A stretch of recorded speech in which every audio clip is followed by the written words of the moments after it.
Luckily that's not my washer. Welcome back to Hobby John Doe. I will show you exactly how I fixed mine. Turn off the water supply.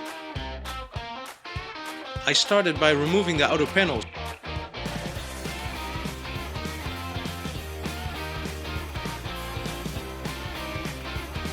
Okay, that confirmed it. The shock absorbers were worn out. Tools like these are worth investing in.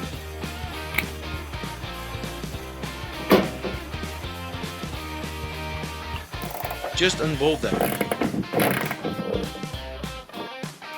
Make sure they are fully seated and secured properly.